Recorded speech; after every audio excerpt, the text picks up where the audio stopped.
Welcome to Close Listening. I'm Zach Morgenstern, joined as always by silent co-host Ludwig von B. So recently I had a discussion with a veteran YouTube music reviewer, Giggins, and Giggins is known as the Beach Boys guy. And so that inspired me to dig a bit deeper into the Beach Boys catalog. As I explained in my interview with Giggins, I consider myself a kind of mid-tier Beach Boys fan in that I broadly know the surfing era, and I know there's more than the surfing era, but I'm not like a hardcore fan who actually knows really what lies beyond the surfing era. So I've of course heard the Beach Boys classic album Pet Sounds, which is the focus of the Brian Wilson biopic Love and Mercy, but I don't really know the Beach Boys beyond that. So I decided to make this next video, I was going to take the time and look at their next album, Smiley Smile. Now, for those who are not familiar, Smiley Smile has an interesting history. It was originally going to be called Smile. This was the most talked about record. It was shown in private to various big names in the music industry, and they all said it was brilliant, but it just took forever to come out, and then eventually it didn't come out. Brian Wilson decided he didn't like all sorts of elements about the project, and it's hard to know what of that was the development of his schizoaffective disorder and what could possibly be, other kinds of tensions. You don't want to be reductionist about a person's choices. But what ended up happening is Brian Wilson canceled Smile and instead re-recorded a lot of the stuff, and the Beach Boys put out this truncated version, Smiley Smile. And then years later, Brian Wilson, as a solo artist, finally decides he has it in him to revisit the Smile project and puts out this record, Brian Wilson Presents Smile. On Giggins' advice, I listened to both of these records because I asked him to pick a favorite, and he said, I really can't, man. I imagine most people would pick Brian Wilson Presents Smile because it's the more polished version.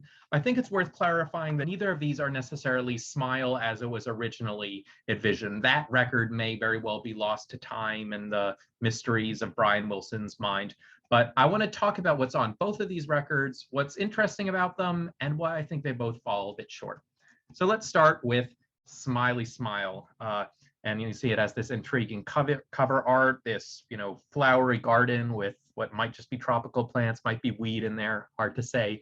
And unfortunately, it's a library copy, so it has the name of the library sketched across it in black marker. The first track on this record is Heroes and Villains, and it's an ambitious track. It starts right away with a kind of frantic singing, and there's sort of an interesting, I think it's a chromatic scale pattern going on with harmony singing. It's kind of haunting, but it's hard to know exactly what it's about, who these heroes and villains are.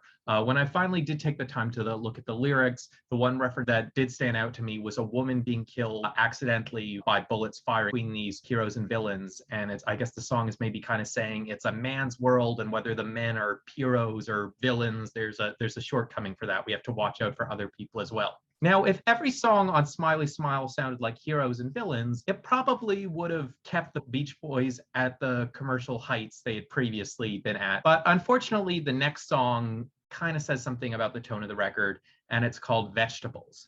Now, to be clear, I love this one, but it's weird. And how it sets the tone of the record is it's very stripped down. Largely, you just hear the guy singing, you hear some vegetables crunching. There's a rumor that the sound of crunching celery on the record is Paul McCartney, though this has apparently been studied by musicologists and no one can confirm this. There's a sound of blowing into a jug, and it's just a song about liking vegetables. And Brian Wilson has a really weird quote about how people are going to think this song is ironic, but it's actually not. It's my weird, ironic way of getting them to like their vegetables. Next, we get an instrumental track called Fall Breaks and Back to Winter. It's called the Woody Woodpecker Symphony. I mean, supposedly the Woody Woodpecker theme song is sampled in there, but it's just an interesting mix of reassuring wind instruments with ominous singing.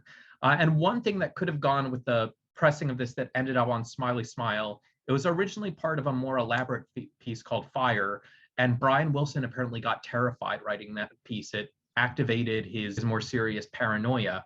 And so I guess he had to maybe add some happier elements to this piece than were in the original version. Track number 4, another thing that's weird, it's cool sound mixing, but it's hardly a song. You start with some more sparse choral singing and some sound effects that sound like they're from a horror movie, and it's a song about a woman losing her hair. And I guess it fits with the aesthetic of vegetables in that it's vaguely associated with health stores. Maybe you buy some product to help you grow back your hair.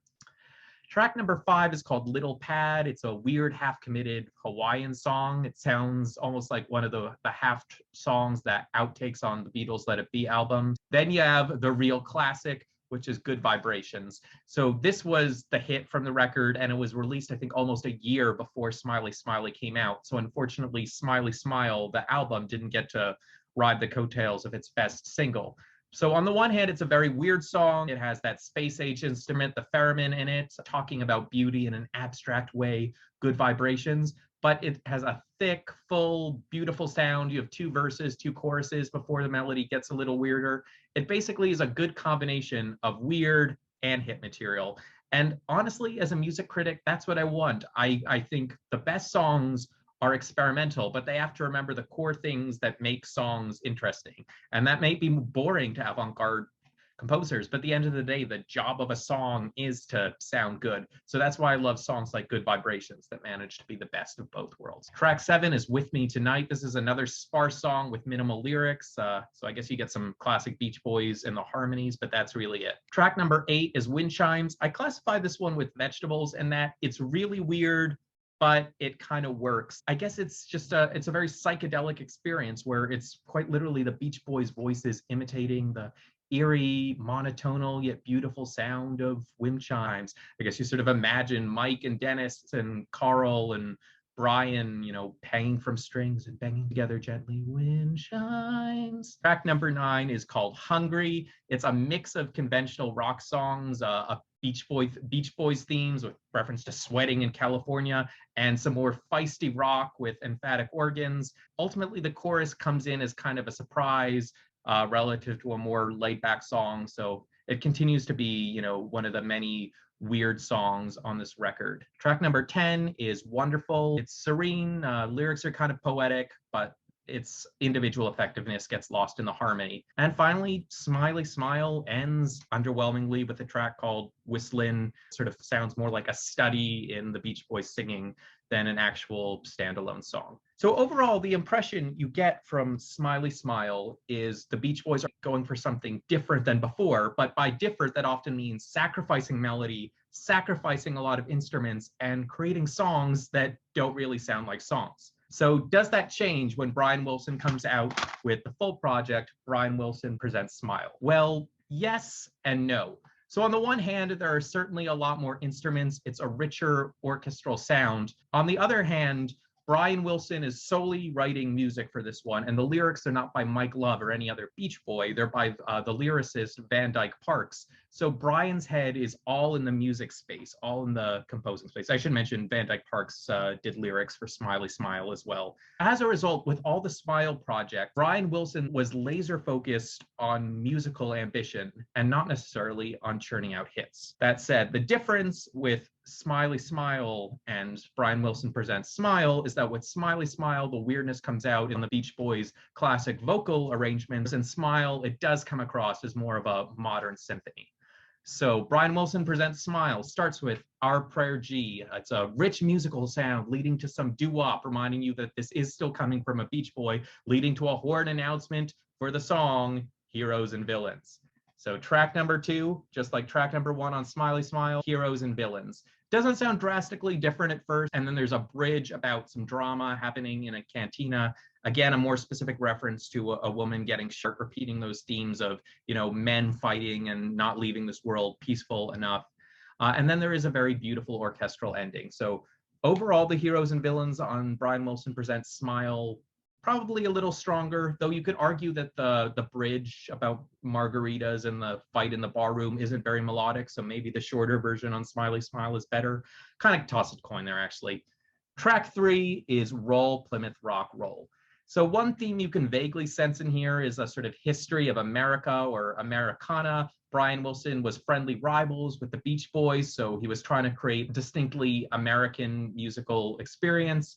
Roll, Plymouth Rock, Roll kind of has vague lyrics about how America was created by conquest at the expense of indigenous peoples, both on the continent and in Hawaii. Track number 4 is Out in the Barnyard. Brian Wilson back to having fun with animal sounds, celebrating the rural side of America culture. Track number 5 is called Old Master Painter. It's the classic folk song. You Are My Sunshine, sung over a sort of somber string arrangement, followed by some jazzy saxophone. Track number 6, Cabin Essence, more Americana. You have flucking string sounds. There's a reference to Home on the Range. Track 7, Wonderful. Again, a track from Smiley Smile, although you may remember it's not one that really stood out to me on Smiley Smile. One of the positives of listening to this version is because it's a Brian Wilson solo album, not a Beach Boys group project. His voice comes across a bit more charismatic, a bit more expressive, and so it allows you to focus on the lyrics a bit more. So this time I really got to listen to Wonderful. It has a weird religious quality to it because it talks about this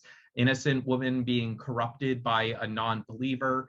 Now with Brian Wilson, I don't think it's a particular Christian thing going on. I think it's a sort of vaguer commitment to spiritualism, but I guess it's just a return to that theme of heroes and villains, of worrying about the dominant man's world. The next 2 tracks are Song for Children and Child is the Father of Man. And just like he's concerned for women in songs like Heroes and Villains and Wonderful, he's concerned for children, but also anoints their wisdom in these 2 tracks. He's saying, you know, maybe the fathers should look up to the children, you know, maybe their minds are the ones that really know what's going on. Song for Children has kind of a Baroque feel to it, whereas Child is Father of Man, which, you know, sounds almost like the name of a Bach or a Handel piece, has a more celestial quality to it. Track number 10 is another established Beach Boys classic, though I'll admit I haven't heard the record it's originally on yet. It's called Surf's Up. It's a complex song that it was too different. It didn't stay with me right away, but it is in the realm of melodic. I guess it's just more classical than, you know, most pop rock kind of songs. The lyrics are also quite intricate, but if you look at them, it's a simple theme. You know, we're too caught up in materialism. And again, a reference to this idea of giving up on the fancy things that are taking away adults' attentions, whether they be vintage collector's items or being surfing rock stars, and listening to the simple wisdom of children. Track number 11, I'm in Great Shape, another of Brian Wilson's recurring thoughts, and it has a kind of whimsical Americana quality to it. Fresh, clean air around my head, morning tumble out of bed. And that's mixed with a song called I Want to Be Around the Workshop. This one has a mellower, jazzier sound, and it's a metaphorical workshop about working on your heart. So he takes care of himself. I'm going to be in great shape, and I'm going to be a worker, but, you know, not a worker for some factory, a worker at caring for people. Track number 10, we revisit Vegetables. Still sounds pretty weird, but it has a fuller sound to it. And it actually mixes in a bridge, which I just discovered was originally a standalone track on Wild Honey. So now it's not just a song about vegetables, it's a song about vegetables and brushing your teeth. Track 13 is a song about holidays, a song called On a Holiday. So we've had all these tracks about farms and tracks that have music that is reminiscent of old-time county fairs and older technologies. And even though this one is about pirates, it's pirates just having a party, having a good time, not really doing any plundering. So maybe it's a metaphor for the Beach Boys, maybe a return to the present. And then you get Wind Chimes, which is a sort of more emphatic return to the present, because it's perhaps Brian Wilson trying to be in the serene state of just meditating and appreciating his wind chimes. But then you get an instrumental, Mrs. O'Leary's Cow. And this is a reworking of that song I mentioned before, Fire, which was reworked on Smiley Smile as the Woody Woodpecker Symphony. So this was the song that originally terrified Brian. And then you get to Blue Hawaii, which, you know, is also the title of a silly Elvish movie. But this song is absolutely hellish and terrifying. So Brian has sort of told you there's all this American history, and it all leads up to all this pain of his psychosis, of his illusions.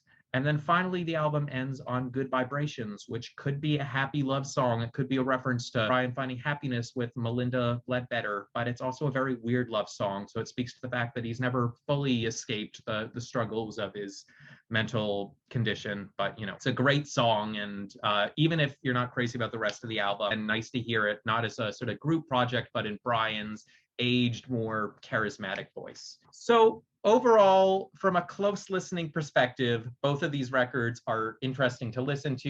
You know, Heroes and Villains and Good Vibrations, you know, work on greatest hits collections. And some of the weird tracks are cool to discover. I'm definitely glad I discovered Vegetables, Wind Chimes as well, I think. And I'm going to have to listen to Surf's Up again. I think that's kind of like a fine wine of songs. Overall, the impression I get with these records is, starting with the Beatles' Rubber Soul, rock and roll was no longer about writing fun music for youth audiences. It was about creating a new, serious, modern art. And the Beatles started that race, adding weirder lyrics and interesting instrumentation to their rock tunes. And then Brian Wilson came up with these very original ideas for mixing in all kinds of orchestral instruments to his work in Pet Sounds. And then the Beatles came out with a more experimental album in Revolver, and then they would go on to do the very orchestral Sgt. Pepper's.